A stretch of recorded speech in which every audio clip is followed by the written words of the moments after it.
Good morning students, welcome to Lopa classes. आज हम फिर से हिंदी का एक नया चैप्टर पढ़ेंगे।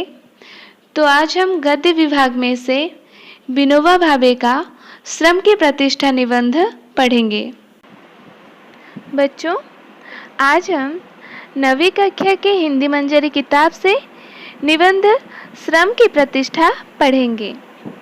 तो बच्चों, श्रम की प्रतिष्ठा पढ़ने से पहले श्रम किसे कहते हैं, श्रम का मतलब क्या है, पहले जान लेते हैं। तो हिंदी में श्रम का मतलब है मेहनत या फिर परिश्रम। तो श्रमर माने होची परिश्रम।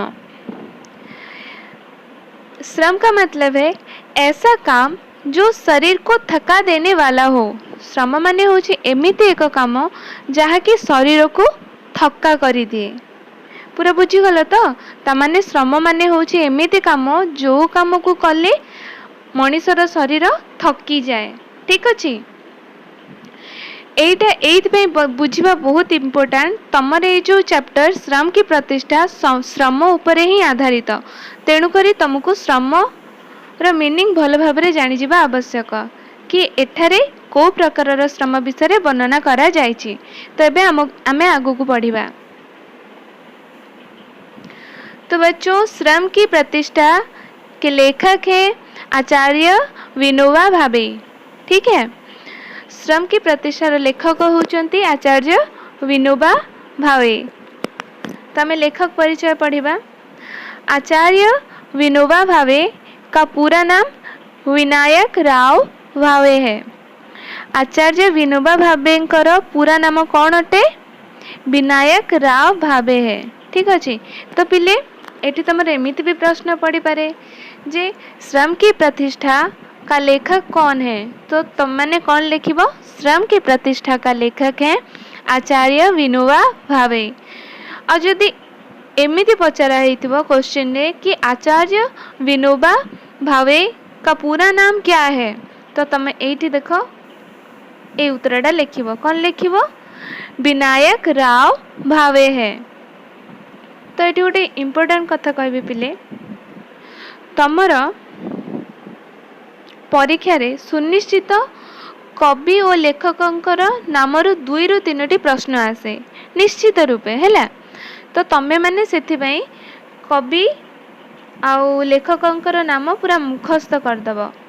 बुझिल? तमर समुदाय ए जो गद्य और पद्य मिसिकी 15टा अच्छी। तो 15टा हेले कवि अछंती 10 जन और लेखक अछंती 5 जन। तेमती केते 15टा, मात्र 15टा तुम जदि मुखस्थ करदब ताहले तुम परीक्षा रे 2 ରୁ 3 मार्क निश्चित रूप से थुआ हैला। तो आगे पढ़ते हैं। उनका जन्म 11 सितंबर सन 1895 को महाराष्ट्र के गंगोदा गांव में हुआ था।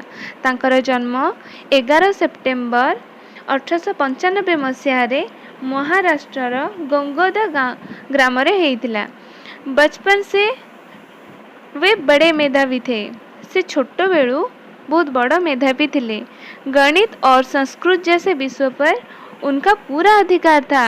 गणित आउ संस्कृत भली विषय उपरे तांकर पूरा ज्ञान भरपूर थिला, पांडित्य लाभ करथिले। अपनी माता की प्रेरणा से वे आजीवन अविवाहित रहे और देश की सेवा करते रहे। अपनी माता की प्रेरणा से निजर मातांकर प्रेरणा रे कौन करथिले? आजीवन अविवाहित रहिले आउ देश सेवा करि चलिले। आगु पढ़िबा।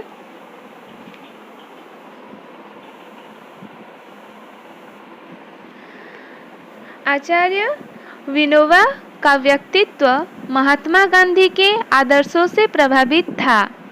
अतः उन्होंने सत्य, सेवा, अहिंसा के रास्ते को अपनाकर बापू के आदर्शों तथा सिद्धांत को आगे बढ़ाया। तो पहले कौन लिखाई थी? आचार्य विनोबा का व्यक्तित्व महात्मा गांधी के आदर्शों से प्रभावित था। अतः उन्होंने सत्य, सेवा और अहिंसा के रास्ते को अपनाकर बापू के आदर्शों तथा सिद्धांतों को आगे बढ़ाया। तो पहले आचार्य विनोबांकर व्यक्तित्व महात्मा गांधी आदर्श रे प्रभावित थिला हैला। अतः महात्मा गांधी जेपरी सत्य सेवा अहिंसार रास्ता को अपनाई थिले, सेहीपरि विनोबाजी मध्य महात्मा गांधी आदर्श रे प्रभावित होई सत्य सेवा अहिंसा रास्ता को निजर करी महात्मा गांधी आदर्श तथा सिद्धांत को आग को विस्तार बा बढ़ाइले। बुझिपारल, से महात्मा गांधी आदर्श रे अनुप्राणित थिले।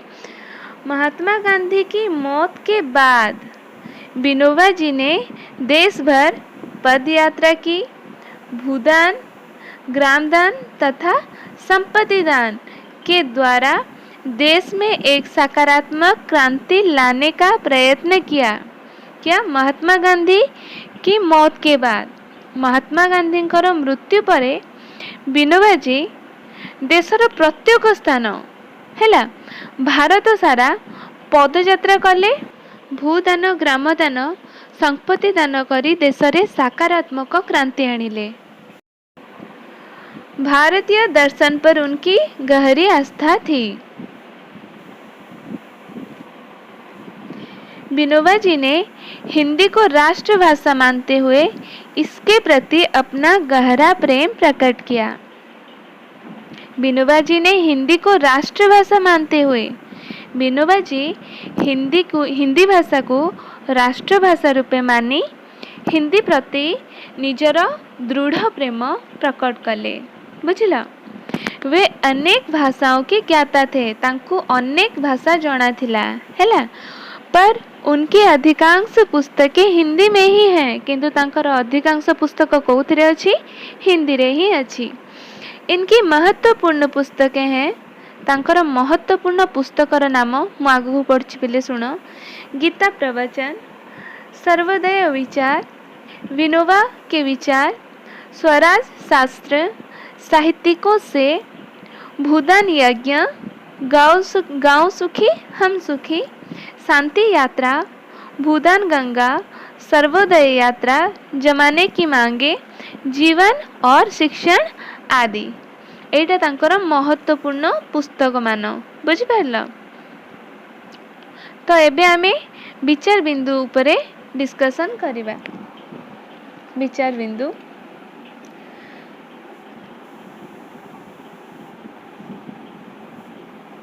देखो, श्रम की प्रतिष्ठा निबंध में विनोबा जी ने श्रम के महत्व पर प्रकाश डाला है।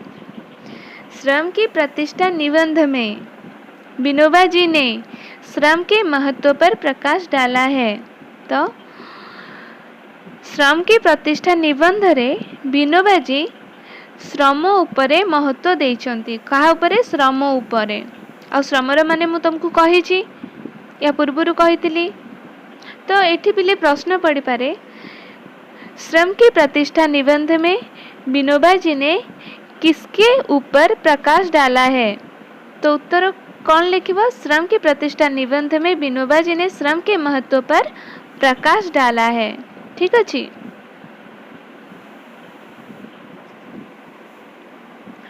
उनका विचार है कि प्रत्येक व्यक्ति को कुछ न कुछ श्रम करना चाहिए। तांकर विचार थिला कि प्रत्येक व्यक्ति को किछि ना किछि परिश्रम करिबा दरकार।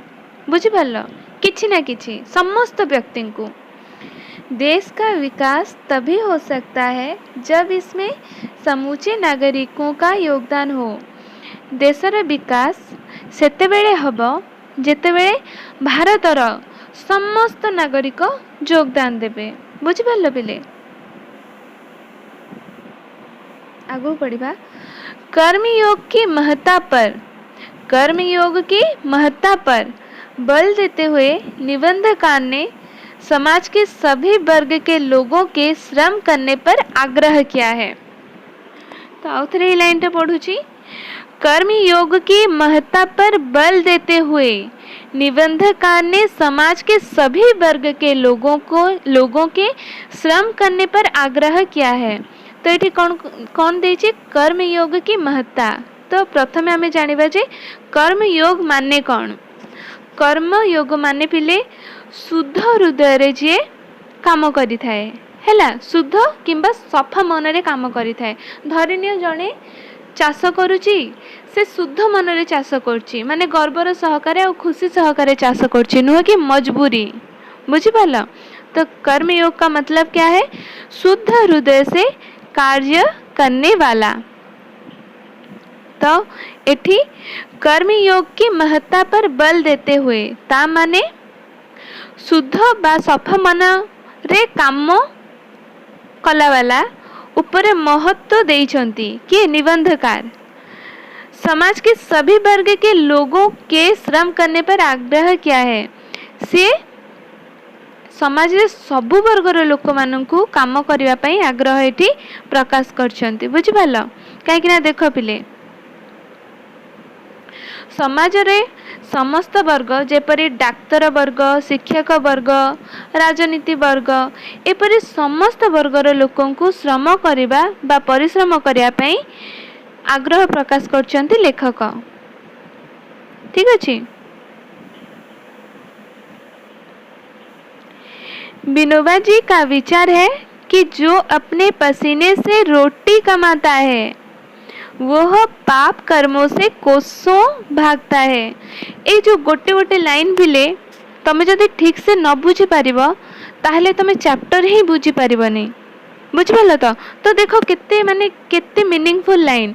विनोबा जी का विचार है कि जो अपने पसीने से रोटी कमाता है वह पाप कर्मों से कोसों भागता है। तो माने तांको विचार अनुसार जी निज परिश्रम रे झाड़ बुहाई रोटी कमाए माने निजर गुजराण मेंटाई थाए हैला परिश्रम करी डेली डेली निजर गुजराण मेंटाई थाए ता पाखकू पाप कर्म ताठू पाप कर्म बहु दूर रे थाए माने पाप कर्म ता पाखकू आसी पारे नाही। बुझि पारल? तो पिले जे परिश्रम करे ताठारो पाप दूर रे काहे की थाए एटा आमे आगु को पढ़िबा।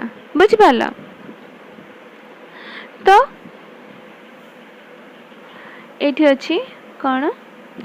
विनोबा जी का विचार है कि जो अपने पसीने से रोटी कमाता है वो हो पाप कर्मों से कोसों भागता है। जी निज कष्ट रे परिश्रम रे कौन निजर गुजराण मेंटाए ता पाखु केबे पाप आसी पारे नाही। शारीरिक श्रम और दिमागी काम का मूल्य भी समान होना चाहिए। तो पिले कौन कहते एठी? शारीरिक श्रम और दिमागी काम। तो पिले शारीरिक श्रम कोटा और दिमागी काम कोटा देखो मुझे एग्जांपल तुमको दूची।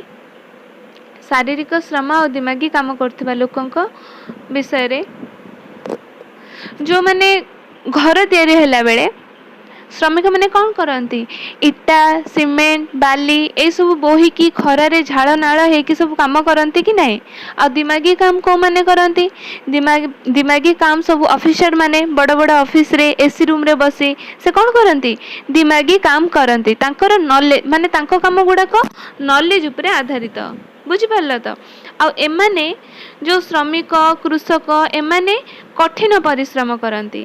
तो शारीरिक श्रम और दिमागी काम का मूल्य भी समान होना चाहिए। एठी लेखक कौन कहते जे शारीरिक श्रम करछि एवं दिमागी काम जो माने करछंती तांकर मूल्य समान होबा दरकार। काहे कि ना आम समाज रे ए दि जनकर मूल्य समान नहीं। तमे जानिछो जो माने बड़ बड़ ऑफिसर तांको ही समस्त रेस्पेक्ट दियंती किंतु जो माने मजदूर कृषक तांको कहीं एते रेस्पेक्ट करंतिनी। तो सेथिपई एठी लेखक कहिचन जे शारीरिक श्रम जो माने करचंती आ दिमागी काम जो माने करचंती तांकर समान मूल्य होबा दरकार माने समान वैल्यू होबा दरकार। कारण जो माने पिले कठिन परिश्रम करछंती जेपरि कि इट्टा बाली खरारे बोही श्रमिक माने घर तैयारी करंती खरा वर्षा झड़े मध्य कृषक कौन करता कृषि करिथाए मानि न थाए से माने जदि कृषि किंबा घर न करिवे श्रम न करिवे आमे खाइबा कौन खाइबा को पाइबा कि जदि धरिनो कृषक कृषि कलानी खाई परिबा कि गवर्नमेंट भी जो गरीब लोकन को चाउल दउची सेटा तो कृषक खटिकी ही तो करूची ना ताकू चाष कि आमे भी जो किणकी खाउचंती से सब कौन कृषक तार निज परिश्रम जो घरे रोचंती तो श्रमिक मैंने निज परिश्रम तैयारी करथांती जदि से माने न रहिबे ताहेले आमे माने मध्य तिष्टि पारिबा नहीं। तो इसीलिए शारीरिक श्रम और दिमागी काम का मूल्य भी समान होना चाहिए। ठीक है। श्रमिक को शेषनाग सिद्ध करते हुए निबंधकार ने रामायण की सीता और महाभारत के श्री कृष्ण का उदाहरण देकर देश के सर्वांगीण विकास हेतु श्रम की महत्ता स्थापित की है। श्रमिक को शेषनाग सिद्ध करते हुए, शेषनाग किसे कहते हैं पहले जान लेते हैं। पुराणानुसार सहस्त्र फनों के सर्पराज जिनके फनों पर पृथ्वी ठहरी है। पुराण अनुसार सहस्र फणार सर्पराज जार फणा उपरे पृथ्वी अच्छी बुझिपाल ता माने से सर्पराज पृथ्वी को संभाली रखिछंती। तो पिले तमे शुणी मु तो शुणी भूमिकंप जिते बड़े आसे शास्त्र रे आमर अच्छी ना जे सर्पराज आम पृथ्वी को संभाली रखिछंती। तो भूमिकंप हेले बहुत लोक कहती जे सर्पराज तांको फणा हलेले सेति भूमिकंप आसिला। एटा कौन शास्त्र हिसाब रे हेले एठी श्रमिक को शेषनाग सिद्ध किए हैं कौन? लेखक। ठीक है। यहाँ पर एठी लेखक श्रमिक को शेषनाग सिद्ध करचंती। शेषनाग माने आमे जानले कौन सर्पराज पृथ्वी को संभाली। एठी श्रमिक को शेषनाग कहचंती ता माने कौन पृथ्वी को किए संभाली? श्रमिक। बुझिपाल तो केते बड़ आख्या तांकु देले शेषनाग माने से पृथ्वी को संभाली रखिचंते। एटा कौन छोट कथा पिले। तो श्रमिक को शेषनाग सिद्ध करते हुए निबंधकार ने रामायण की सीता और महाभारत के श्री कृष्ण का उदाहरण देकर रामायणर सीता एवं महाभारत श्रीकृष्णकर श्रम उपरे उदाहरण माने किपरि श्रीकृष्ण मध्य श्रम को छोट मानि नाहंती निजर माने श्रम को महत्व देइचंती।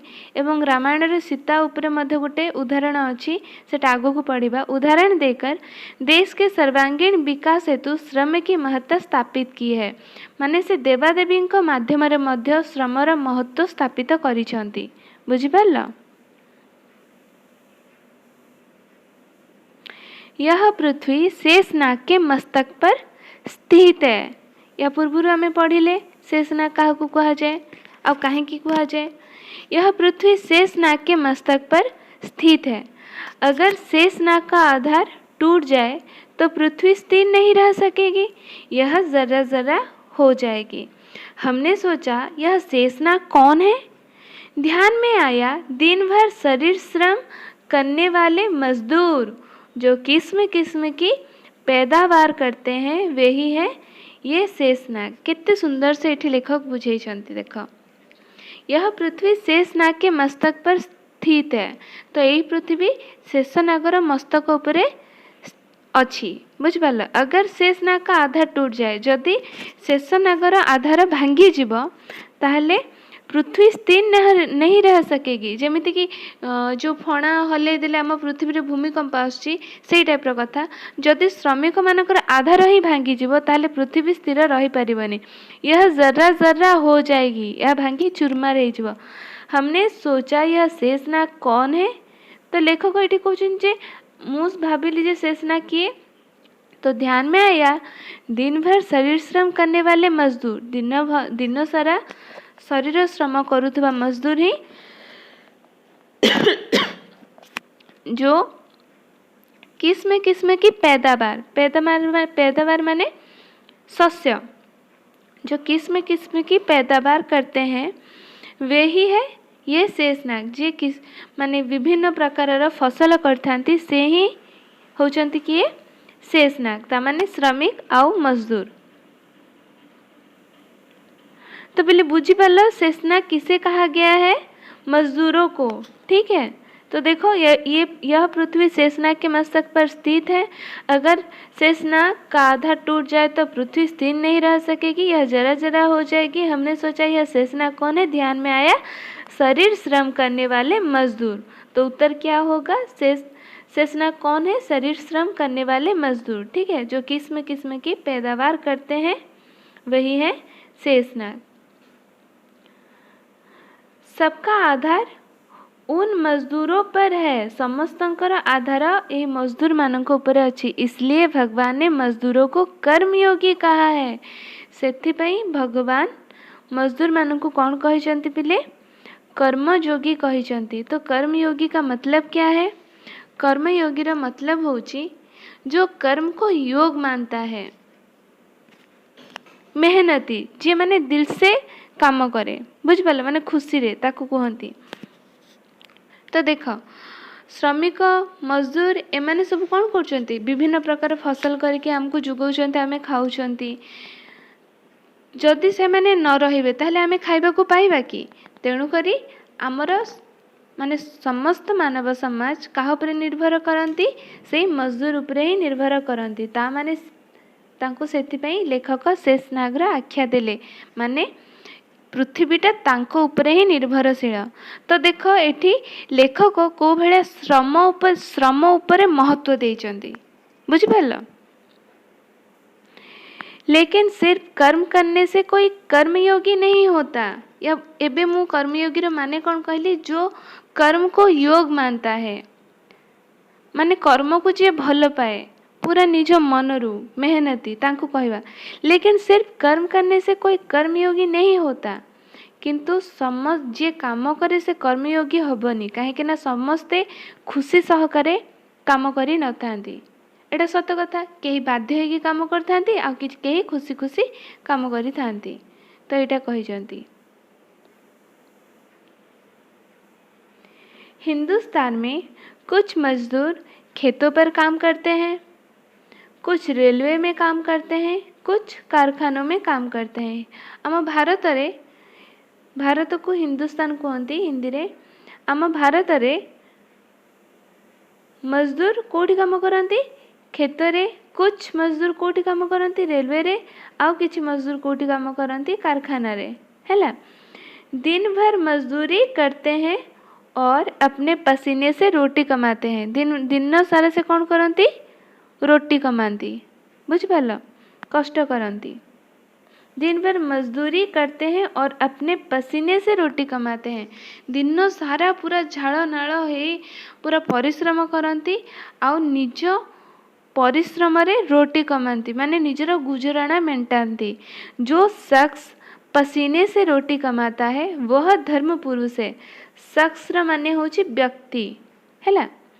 जो शख्स पसीने से रोटी कमाता है, जो व्यक्ति पसीने माने झाड़, निज झाड़ रे रोटी कमाए माने गुजराण मेंटाए, वह धर्म पुरुष हो जाता है, से धर्म पुरुष हो जाए। उसके जीवन में पाप का आसानी से प्रवेश नहीं हो सकता। ता जीवन में पाप सहजरे प्रवेश करि पारेनी। या पूर्वर मु कहितिले ना जे कौन कहितिले, आमे आगो को जानिबा जे काहे कि मजदूर जीवन में पाप आसेनी, एटा से विषय रे कहा जाइए। उसके जीवन में पाप का आसानी से प्रवेश नहीं हो सकता। काहे कि प्रवेश हो पारेनी से विषय जानिबा। दिन भर काम कर लिया तो रात को गहरी नींद आती है। दिन सारा काम देख, दिन सारा परिश्रम कले काम कले रात को पूरा जोरदार से निद आसीबो कि नहीं? जो देहटा पूरा थका फील होउतबो। दिन भर काम कर लिया तो रात को गहरी नींद आती है।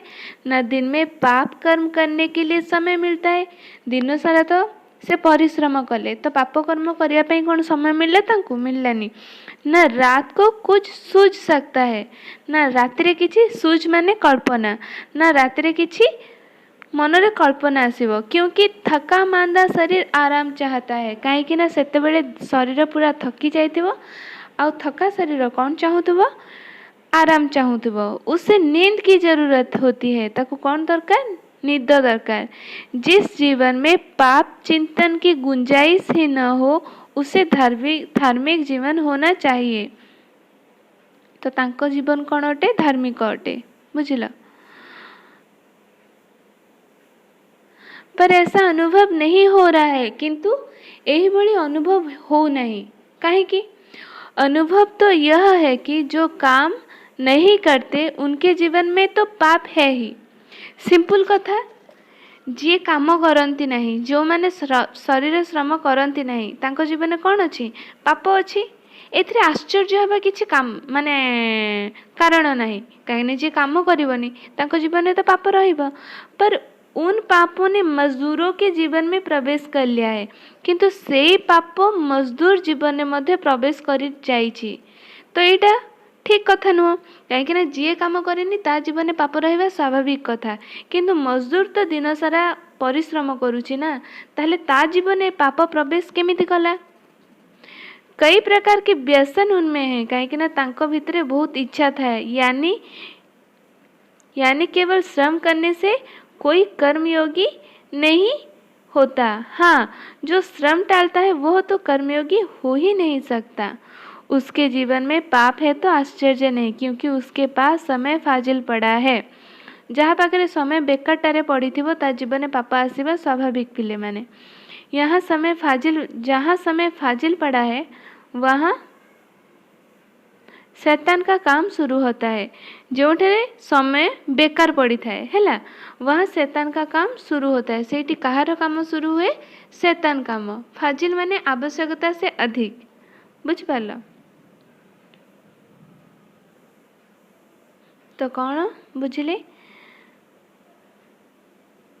तो आजिकाली जो शेषनाग सिद्ध करिसंती लेखक श्रमिक मानंकु, तो पुणी एठी कहिसंती जे पूर्वरु कहिले जे मजदूर मानक जीवन में पाप बहुत दूर रे थाए, किंतु एठी कहिसंती जे जो माने पाप काम करंती नहीं तांको जीवन में पाप अछि, सेटा स्वाभाविक कथा, किंतु सेही पाप आजिकाली मजदूर जीवन में भी प्रवेश कलानी हैला। कहीं ना तांको भितरे मध्य बहुत प्रकार व्यसन माने किसी भी प्रकार का शौक बुरी आदत तांको भितरे भी रहिलानी।